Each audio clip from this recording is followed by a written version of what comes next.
This piece is something I'd started in the summer, and you've got me right at the end of it really, because I'm now adding the final touches in terms of energy and light, and I tend to use a lot of white in terms of highlighting. I've done for years actually.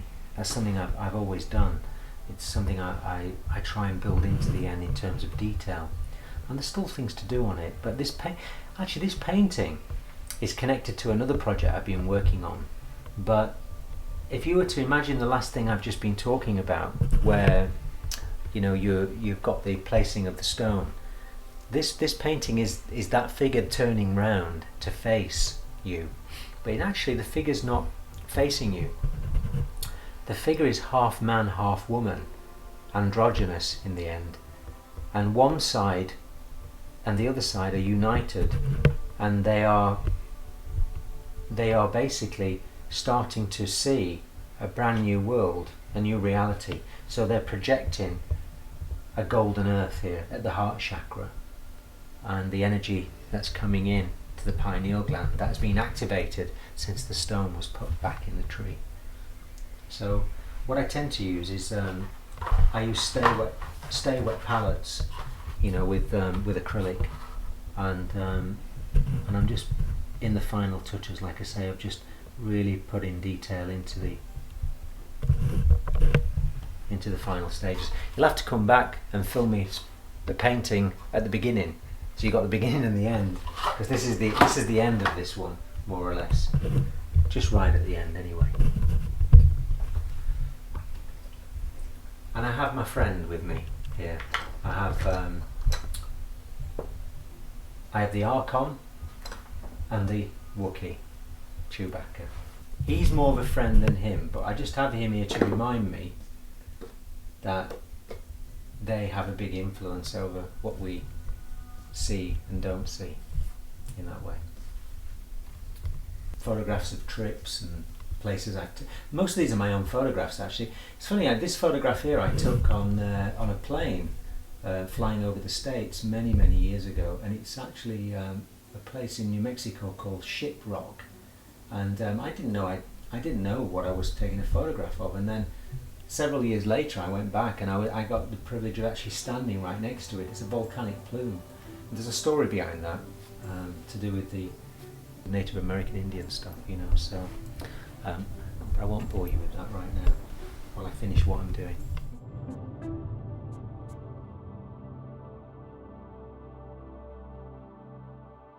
Take a lot of photographs as well.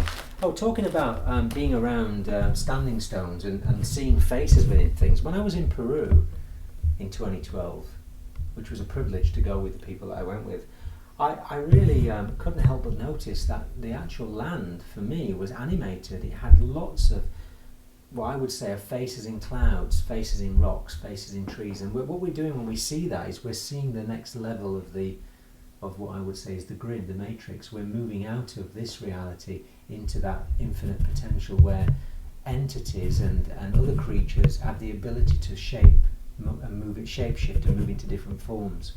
So we're looking at the fact that a one rock could look like a hooded figure pulling the shroud around them. Some faces in rocks can be seen quite clearly. Avebury, not far from here, is absolutely amazing when you think about it. The amount of faces in the rocks, it leaves you with the question: is what are these? What were they? What vibration and what energetic state was there in the first place to create that residue where the face appears in the substance of the rock? And then bringing us back down to earth, I just love walking around France photographing interesting people and all the other things.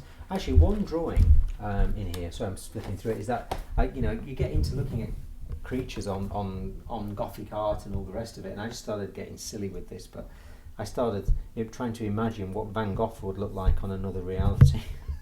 So this cat-like, weird-looking creature with a palette and his brushes.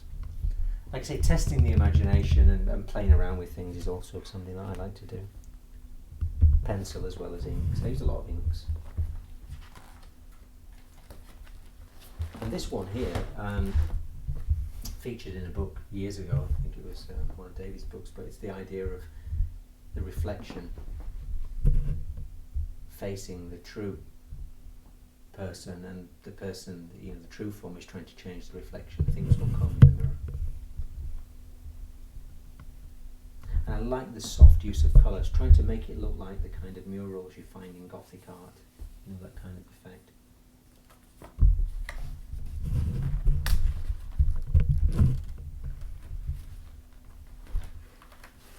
Ideas again for various paintings that came to mind.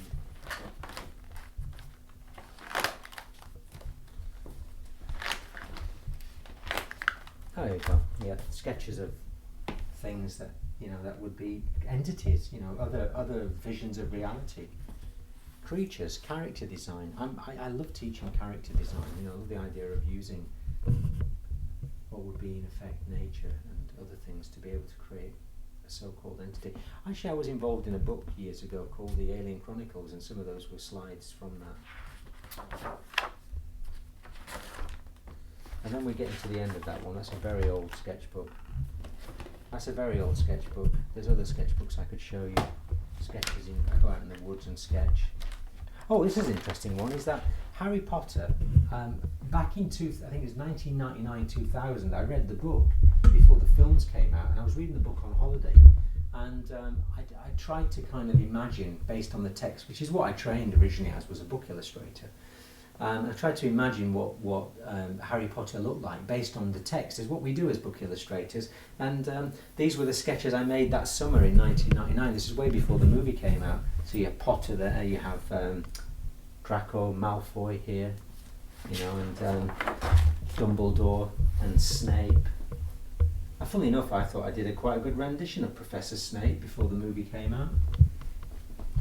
And these are pure sketches. There's nothing finished here at all. They're just sketching. It's just generating ideas over a cup of tea and reading the book. Hagrid, who doesn't look like me. Thank you very much. This one is the devil card in my version of the tarot. And these are sketches, they're ideas. And as you can see, I've got lots of reference over on this side that I'm using. But the key point about the devil card is that actually the number is 15. The actual card is 15.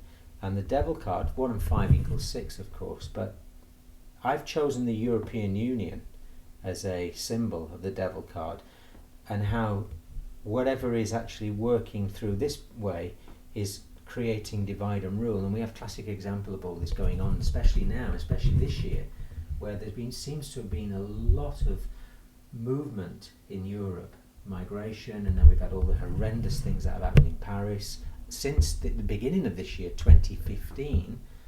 15 is the devil card. And what's interesting is that the fact that we're moving through a journey, I think, through something energetically.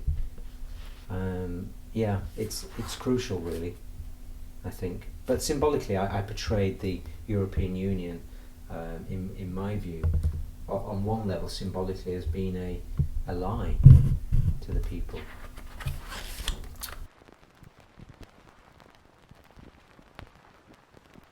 I think artists have a responsibility to break down the illusion, the lies, and the objects of perception that keep us focused in that illusion. So do other people. I mean, everybody, we all do. We have a responsibility. But I'm talking about art in as much that artists that are able to connect and do that should be celebrating the fact that they can show how ludicrous the world can be. That's why art is so powerful, because that's why artists have been targeted way, throughout the eras and decades and centuries. Artists have been persecuted and marginalized, some artists, for having the audacity to actually show the real reality behind what's going on. The emperor's not wearing any clothes. An artist has shown that. Or a scientist artist. I mean, there's plenty of examples of people throughout history that had combinations of different levels of scientific ability, artistic ability. Leonardo da Vinci is a good example. Some people would say he was a master, you know, he was a member of the whatever order of the day, and he may well have been. But putting that aside, the Leonardo da Vinci that I recognise is somebody that was totally and utterly connecting with the genius. And that's, for me, that's really important, you know, that we focus on that, not necessarily focus on the other stuff that can distract us. I'll give you another example. Cecil Collins made a speech back in the, I think it was in the 70s, late 70s. Oh, no, actually it was earlier than that. I think it was late 60s, early 70s. He made a speech at the in London. This is became the head of fine art at St Martin's, and more or less the talk was about the artist in the New Age, before there was a so-called a New Age as we understand it today. And when he used the word New Age, he wasn't talking about the crystal dangling kind of, you know, I'm a spiritual person New Age. He was talking about the new era. And one of the key things that he said, which struck a chord with me, was he was talking about how when he interviewed art students, how much they said they weren't influenced by anything, and they were truly their own artist with my own unique work in interviews for, you know, for university and all the rest of it. And he said in his talk, you know, once you pointed out to an artist that actually you were already massively influenced by the world around you, what you consume, TV, music, film, soap opera, drama, family, school, priests, you know, religion. Once you realise that you're already consuming that, you take another look at your work, and it's not very unique on the surface. And he was saying that the real power for him in terms of the new world, the new age as such, was to get artists to a point where they realized that they had a responsibility to change the perceptions of how we interact with all of those things I've just described. So a real artist of the new age would be somebody that would influence you to turn off your television, to maybe contemplate other levels of reality.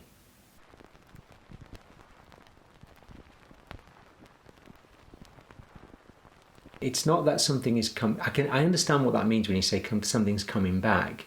I don't think it's ever left us, in as much that once you find that unique individual connection to your power, your infinite power, your infinite awareness, the connection is reinstated. It was always there.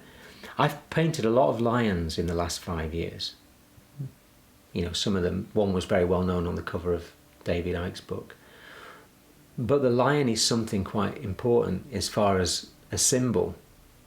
Hence the idea of lions awakening and the higher consciousness, and you know, and all these things that have cropped up in recent years in books like the White Lions of Timbunaki, and you know, Zambian white lions, and lions painted to do with lion consciousness and a higher consciousness of Egypt, and you've got the Sphinx, and you've got all these other things that relate to lions. I've tried to incorporate that in a modern illustrative way within my work, like the one here behind me,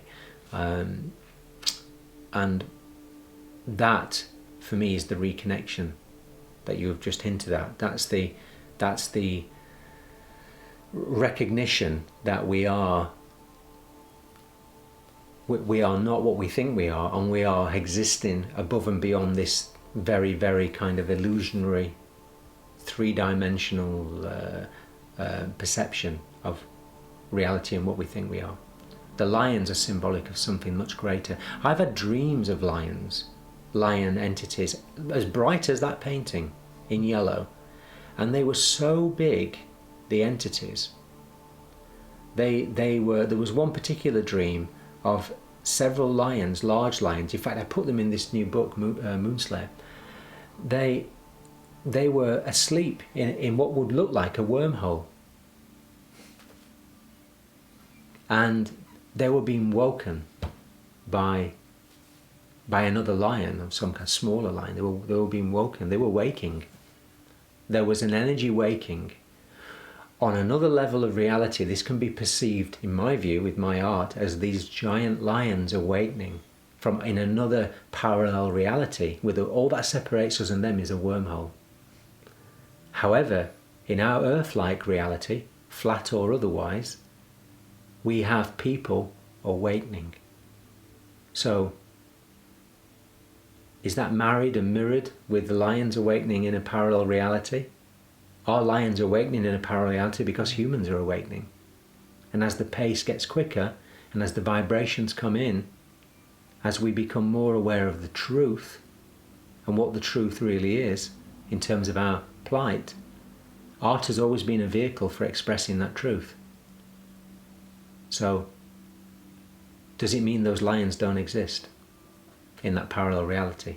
Does it mean that nothing in the world of the creative imagination, which I see as a vast ocean of potential, does it mean none of it exists? Or does everything exist in the world of creative imagination? How much power is there in knowing that? Because once you realize your own connection with infinite awareness, once you realize that you have the imagination to be able to bring into reality whatever it is that you need to bring truth and justice and freedom to this so-called world, this reality, then you start to realize that you could well be a 500-foot yellow lion on another level of reality, another parallel world. You might not be. I'm playing with the idea of it, but do you understand what I'm saying? It's you are more than what you think you are. I see myself as a lion on another level of reality, and in this world I am who I am. There is no separation between me and the other versions of myself, lucid, dreamlike, surreal-like in terms of art and paintings and imagination. There is no separation between those things. Like there is no separation between you and me or anybody else. We're all connected in that way. The imagination is what connects us, and William Blake said very, very accurately, I feel, that the nearest thing to what we would perceive as being God in a religious sense was the imagination. Now, I'm not religious, and I don't like the word God personally. I don't like any kind of verbal connotations to it. It doesn't mean very much to me. But what does make sense is that we have this godlike power within us, all of us, to access the imagination, to be, the imagination. That means we can create whatever we need to, or we should be able to,